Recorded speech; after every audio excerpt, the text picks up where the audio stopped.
What's going on, everyone? Corey here with Gaming Tavern on YouTube, back with another review. Today I'm very excited to take a look at Tony Hawk's Pro Skater 3 plus 4. This is obviously the brand new remake that we've got 5 years after Tony Hawk's Pro Skater 1 and 2 remake. And in the same vein, this is both games kind of mashed together, given the same exact mechanics and delivered in one package. So if you're familiar with the first bundle of games, this one works similarly in that you are given Tony Hawk's Pro Skater 3 and Tony Hawk's Pro Skater 4, and they are kind of just separated by menus. You can jump between the two different games whenever you want in the career mode, and they each have their iconic levels, most of them, and the goals that you will remember from them. Now, if you are a seasoned Tony Hawk gamer like myself, you will know that Tony Hawk 3, the new thing in that game was reverts. Those were added in Tony Hawk 1 and 2. They still remain today, so Tony Hawk 3 plays very much how I remember it. Tony Hawk 4 was the big one, though, that I played a ton of as a kid, and this one is not the same. Tony Hawk's Pro Skater 4 added that open free roam career mode where you went up to NPCs and you got your challenges there. This one, they have implemented it just like the first three games, and you have to go and just do the 2-minute run and do the goals that way. That is a little bit of a downfall for me. In my mind, this is more of a re-envisioning of a game instead of a remake, mostly for that reason. It takes the base of Tony Hawk's Pro Skater 4, but it just makes it fit into this other game style.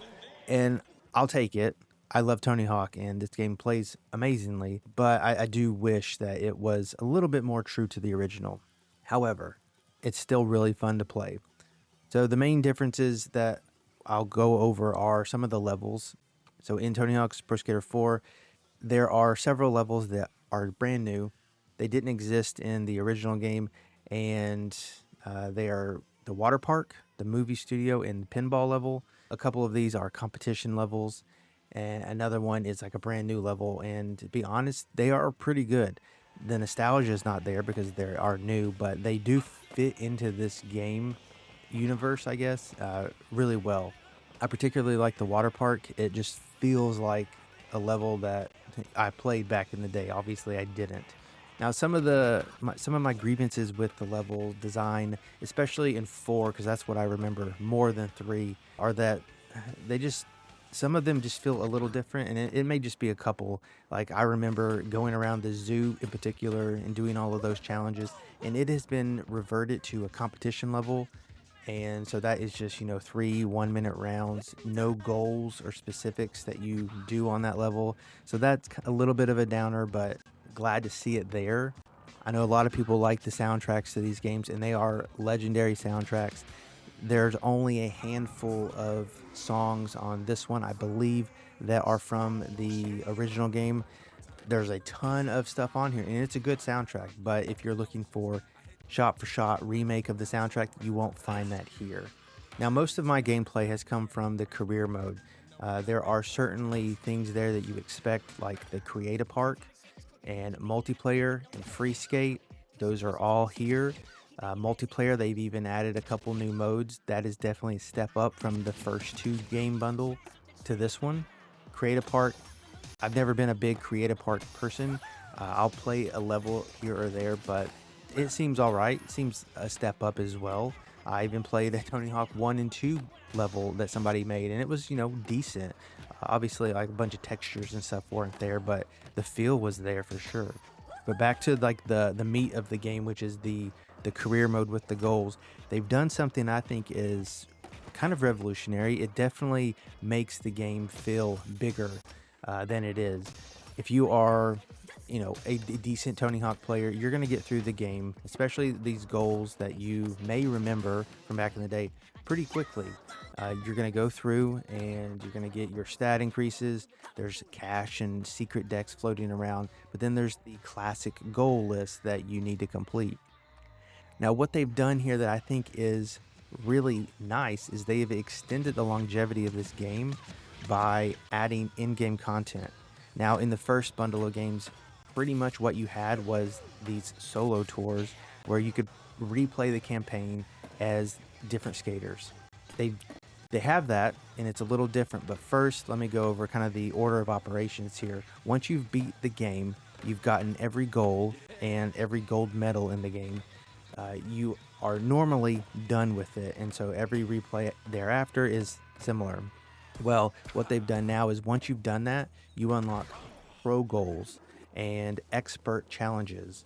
So the expert challenges, that's like a separate thing from the game list, and that's going to require you to do random miscellaneous things, maybe use specific skaters and specific tricks that they do. So that stuff is kind of cool, and it just kind of gives you extra stuff, extra cash, extra unlockable things like that for customization purposes. The pro goals, though, actually give you a reason to go back to the levels and play them differently.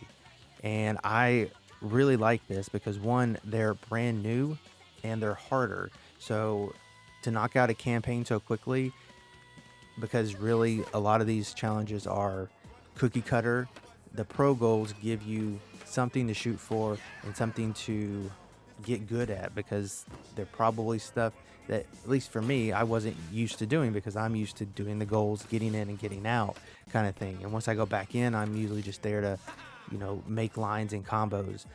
The pro goals just up the ante a little bit. So I really, really liked when I saw those. They also add different challenges to the competitions where now you need to get the platinum medal and things like that. So you just have to do better than what you did before. One of the things I kind of hit on really quickly earlier is, as you're going through the career mode, there are collectibles that pop up on the map that give you stat increases and secret decks and stuff.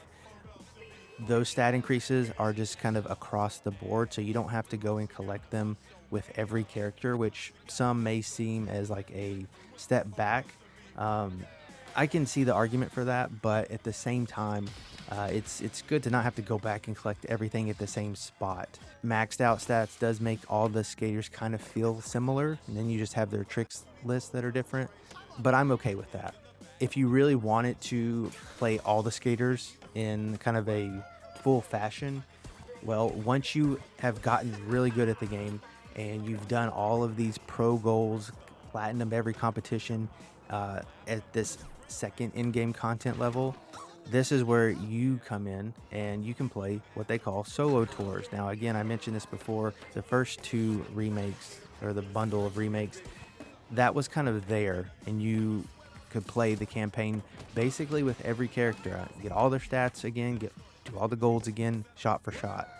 This one, you have to unlock it, which seems a little strange, but if that's your jam, once you have gotten really good at the game, you can play through the game with each skater and go through career mode. And some of they all have their own hidden cash icons and in some secret decks out there that are in different spots. So that's going to actually change it up a bit. But that's when that unlocks. So besides the timing of the unlock and it being a little bit more monotonous, that's fine. That's probably something I wouldn't go back and do for every skater. There's probably like 20 or plus skaters out there that exist. So that's a lot of the same thing over and over. But overall, I think the end game of this makes it just that much better. I don't have as much nostalgia for 3 and 4 as I do 1 and 2, although I really like 4. But this in-game content kind of gives it a little bit more of a push for me. So whatever 1 and 2 gave me, I think the in-game content makes up for the downfalls and the lack of some of the 4 levels and not being able to get off your board and doing things different. There's some balance going on there. So, take some, leave some, kind of deal. What this does give me is a lot of hope for my favorite Tony Hawk game, Tony Hawk Pro Skater Underground. I really hope we see a Thug remake, and I hope that it is a little bit more truer to the originals. That was super big for getting off your board and actually going through a story mode. So I have a lot of hope that they're going in that direction. But this is a fine, again, re-envisioning, if you were to ask me. It looks great. It handles superior, and it just some nostalgia hits that aren't there for me. but other stuff makes up for it. So really, really good remake. If you have Game Pass, obviously play this on there. I recommend it for everyone, all skill levels. There are mod assists out there that give you perfect balance on everything, so you don't have to worry about it being good or not. Throw those on, no shame, and go to town. It will still be a fun time, I promise you. So that's it. I came in with high expectations. Some areas didn't meet it. Some went above and beyond. So yeah, I do really like Tony Hawk. I always have, and these games hold a special place, and their remakes do as well. So yeah, shout out to this game. Can't recommend it enough. If you aren't on xboxtavern.com, be sure to go there to check out whatever score I give this game. But that will do it for me for this review. I'll catch you in the next one.